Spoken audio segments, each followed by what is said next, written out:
Asia for putting this on. Things like this. We got a gem with her, and things like this are critical to keep the community together. And so I so appreciate you doing this, because God knows we don't have time to organize our own events anymore. Our new district now is 5 counties. We have Blanchard County, Kootenai County, parts of those two, and then we have all of Benewah County, all of Clearwater County, which is, I think, is about 5 or 6 hours away from here, and then Shoshone County. So we have all those new people trying to get our time and energy, and so that's probably, this is much appreciated, let's just say that. So this is my 5th term, and before you get stressed out about that, I have not compromised. I'm still not compromising, and I'm still one of the top-rated legislators. This legislative session has been my best session so far, and one of the big factors to that was that we got rid of our Speaker of the House, Scott Bedke. So he got shipped to the Senate, which was great, and that was very beneficial to me because we actually got a conservative Speaker of the House who has not bullied me, who's not intimidated me, who actually lets me do my job. That being said, I've got the same committees, State Affairs, Environment, Energy, and Technology, and then Vice Chairman of Judiciary and Rules Committee, which was a new role for me this year. The other speaker wasn't going to let me do anything. So that's been good for me to grow and to be able to actually run bills. And I got a lot of bills passed this year. Bills that I got passed and worked on, I did a resolution on the Electoral College, and that got passed. I did a bill on the Idaho Outfitters and Guides for their liability, and I'm not going to go into detail on any of these, except one. I did something about the slow-moving vehicles. We had loggers up here that were having trouble because they didn't have anywhere to pull over, and ISP was giving them tickets for not pulling over for being a slow-moving vehicle. So we gave them a little wiggle room in the law. I also worked on bills, an immigration bill.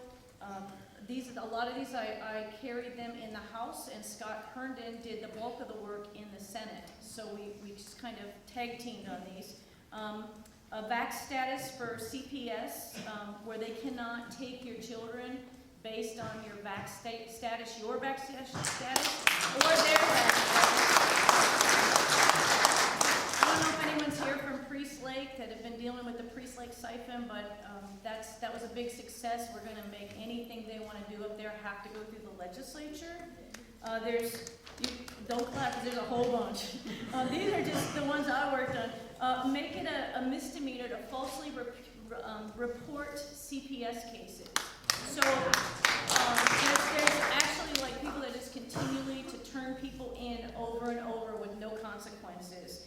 And then another bill, this one, a lot of these were started by Scott Herndon, but a bathroom bill for contracting. In contracts in Bonner County, there were clauses in there saying that you can't get this contract, you can't get awarded this contract unless you provided same-sex bathrooms on site and back at your office. So it was kind of weird. And then I ran a couple other bills. My very favorite bill that I didn't mention yet was MOUs and MOAs, I called it. It's agreements in government. So last December, I record requested how many agreements our state government had at the state level. And I thought there might be 200 or 300 agreements. Agreements are, memorandums of understanding, memorandums of agreement, or just regular agreements. I figured 300 or 400. Anyone want to take a guess on how many? 10,000. I got 5,600. This is just the list. This isn't the actual agreements. This is how Common Core came into our state through one of these agreements, an MOU. So I passed a bill, and I've been working on this the whole session, but it finally got passed, and it makes this have to be posted at the state controller's site. So now you can go in and look at all the agreements. Any government agency or bureaucrat that enters an agreement has to register it with the state controller within 10 days, and those will all be available so you can actually see the agreement which your government is involved in. This is how come there's so many agendas in our state that are not our agendas. So this was a great bill that I was pretty excited about. Let's see, so many bills this session were centered around protecting children. It's just amazing that we have to pass bills like this. I'm going to quickly highlight the other bills that passed, quickly here. We passed a bill to make it illegal to perform same-sex surgeries on children. We had to define the word abstinence for our government-run schools because they were defining it as any type of sex that you couldn't get pregnant. That's how they were teaching our children abstinence. So we had to redefine that for them. We expanded parental rights in schools to make parents primary stakeholders in their child's education, and also allow some choice in enrolling your kids in different schools outside of your district. We passed a bill that make it illegal to have TikTok on our phones, our state phones and our state computers. We passed a bill to stop foreign governments from buying or acquiring interest in Idaho agricultural land.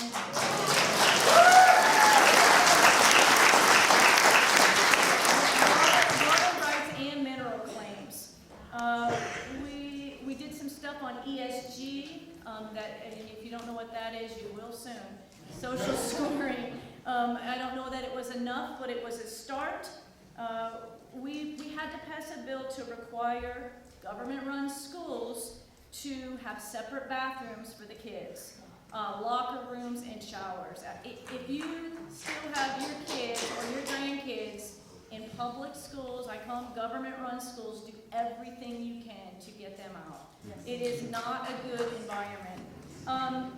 We passed a bill to require daycares to, when they send out the stuff for all the vaccinations you have to have, they have to also allow you to know that you can opt out of the vaccination. So that's a huge, huge win for the citizens. And then a couple things on guns. The credit card companies are putting a code with when you buy ammo or when you buy extremism and political violence, but they basically want to stop any speech that they don't agree with, but they're calling it extremism and extreme speech. So there's a lot of groups out there. If you look up all of our scores on the Kids Matter Index, Idaho children are primary, we all rate really low. I got a 17%. And you think, wow, Heather doesn't care about children, but this group is out there pushing the bill to do the sex change on children's under the guise of being a group about Idaho children are primary. So there's a lot of phony groups out there. I encourage you to do your homework, educate others. That's the only way. We have to be vigilant. We have to build relationships, change the hearts and minds of our neighbors. If you don't have the 101 things, it's nonpartisan. You can reach out to your neighbors. It's ways to engage. I'll never stop talking about it, and I left them in the back. If you want more, you can contact me. That's it, I think. There's one more thing. There's some good groups moving into the state to help us. I think a lot of people nationwide are realizing if you can't save Idaho, the country's gone. And so we've got Young Americans for Liberty, the Citizens Alliance for Idaho. There's a lot of groups that are just really focused. I got asked to be part of the Club for Growth. It's been a group they invite only. They've invited me. I went to an event last week. It's a networking nationwide with other conservative legislators.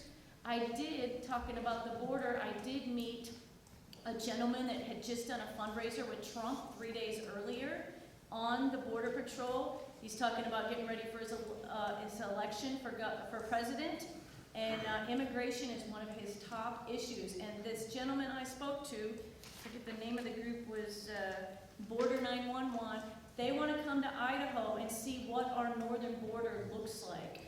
And so there are people out there that want to help, that are working Idaho's a target state this year. Just like they flipped Colorado, Idaho is a target state. Your vote is more important this year than ever. May is the most important time.